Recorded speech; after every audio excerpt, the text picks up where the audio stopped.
Hello बच्चों, welcome to my class.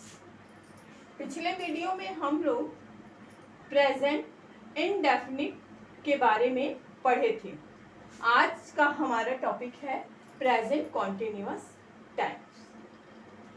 इस वाक्य को बनाने के लिए सबसे पहले हमें यह ध्यान रखना होगा कि इस वाक्य के अंत में हमेशा रहा है, रही है, रहे हैं या रहा हूं आदि शब्द होते हैं। इस वाक्य के अंत में क्या क्या मतलब होता है कि वर्ब के अंत में रहा है, रही है, रहे हैं। कौन सा verb? Main verb. Main verb के अंत में जब रहा है, रही है, रहे हैं, रहा हूं आदि शब्द आएगा तो वो वाक्य प्रेजेंट कॉन्टिन्यूअस टेंस का कहलाएगा। जैसे मैं खा रहा हूँ, मैं सो रहा हूँ, मैं खेल रहा हूँ, वह बाजार जा रही है। तो मेन वर्ब क्या है? जा रही है। जाना, तो जाने के साथ रही है शब्द जुड़ा है, तो ये प्रेजेंट कॉन्टिन्यूअस टेंस कहलाएगा। इसका जो हेल्पिंग वर्ब होता है वो होता है is am are. Present continuous का हेल्पिंग वर्ब होता है इज एम आर। अब ये सवाल उठता है कि हम इज एम आर कहाँ लगाएंगे। देखिए, इज जो होता है वो ही, शी, इट या सिंगुलर सब्जेक्ट के साथ लगेगा, ठीक है ना। और आर कहाँ लगेगा?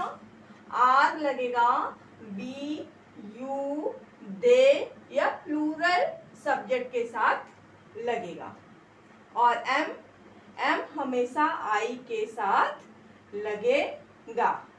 आई के साथ कुछ नहीं लगेगा, आई के साथ हमेशा एम ही लगेगा, ठीक है ना। ये बात आपको हमेशा याद रखनी पड़ेगी। चलिए इसको सेंटेंस के माध्यम से हम समझते हैं ताकि आप लोग को और भी अच्छे से समझ में आए। तो इस प्रेजेंट कॉन्टिन्यूअस टेंस को समझने के लिए हमें सबसे पहले इसके स्ट्रक्चर का ध्यान रखना पड़ेगा। तो प्रेजेंट कॉन्टिन्यूअस में हम सबसे पहले अफर्मेटिव सेंटेंस को जानेंगे। अफर्मेटिव सेंटेंस का क्या मतलब होता है? अफर्मेटिव सेंटेंस का मतलब होता है सकारात्मक शब्द। अब जैसे नाम से ही पता चल रहा है कि सकारात्मक शब्द, इसका मतलब है कि इसमें नहीं का प्रयोग नहीं होगा और इसमें क्वेश्चन भी नहीं पूछा जाएगा। जैसे पहले तो इसका फॉर्मूला देखिए। फॉर्मूला होता है, पहले हम सब्जेक्ट रखेंगे, फिर इज एम आर रखेंगे, फिर वर्ब की फर्स्ट फॉर्म रखेंगे, फिर वर्ब की फर्स्ट फॉर्म के साथ आईएनजी जोड़ देंगे, उसके बाद ऑब्जेक्ट रखेंगे। अब इज एम आर कहाँ रखना है ये हमने आपको ऊपर समझा दिया था, आप इसको ध्यान रखेंगे। चलिए एग्जाम्पल समझते हैं। हमारा पहला एग्जाम्पल है, जैसे रमेश सो रहा है। रमेश क्या है? सिंगुलर सब्जेक्ट है। सोना क्या है? सोना है वर्ब। और मैंने क्या कहा था आपको? मेन वर्ब के साथ रहा है लगेगा। तो देखिए रहा है लगा है, इसलिए प्रेजेंट कॉन्टिन्यूअस टेंस का ये एग्जाम्पल है। तो रमेश सो रहा है। तो स्ट्रक्चर के हिसाब से हम देखेंगे तो पहले सब्जेक्ट लगेगा। तो सब्जेक्ट क्या है हमारा? रमेश। तो हम रमेश कैसे करेंगे? रमेश लिखेंगे। रमेश के बाद, रमेश चूंकि सिंगुलर सब्जेक्ट है इसलिए सिंगुलर सब्जेक्ट के साथ हमेशा इज लगेगा। तो रमेश इज। सोने की इंग्लिश होती है स्लीप और उसमें आईएनजी लग जाएगा। देखिए वर्ब के साथ आईएनजी लगा है तो आईएनजी लगेगा, तो बन जाएगा स्लीपिंग। तो पूरा फुल सेंटेंस क्या होगा? Ramesh is sleeping. वह खाना खा रहा है। सब्जेक्ट होगा वह। अब चूंकि यहाँ पे रहा है तो इसका मतलब ये लड़कों के लिए बात कही गई है। लड़कों के लिए जब बात कही जाती है तो वहां पे ही लगता है, और लड़कियों के लिए जब बात कही जाती है तो वहां पे शी लगता है। तो वह की इंग्लिश होगी ही। अब चूंकि ये सिंगुलर सब्जेक्ट है इसलिए इज लगेगा। ही इज मेन वर्ब होता है खाना, ईटिंग, ईटिंग है तो आईएनजी लग जाएगा, ईटिंग। फूड, फूड माने खाना, तो ही इज ईटिंग फूड। ठीक है ना। मैं खेल रहा हूं। अब देखिए मैं की इंग्लिश होती है आई, आई के साथ हमेशा एम लगेगा। मैंने ऊपर बताया है आपको, देखिए ऊपर लिखा है आई एम। खेलने की इंग्लिश होगी प्ले, और आईएनजी हो जाएगा तो बन जाएगा प्लेइंग, आई एम प्लेइंग। मैं बाजार जा रहा हूं। मैं की इंग्लिश होगी आई, आई के साथ एम लगेगा। जाने की इंग्लिश होती है गो, गो में आईएनजी लगेगा मेन वर्ब के साथ तो हो जाएगा going to market, I am going to market. मैं तुम्हारा इंतजार कर रही हूं।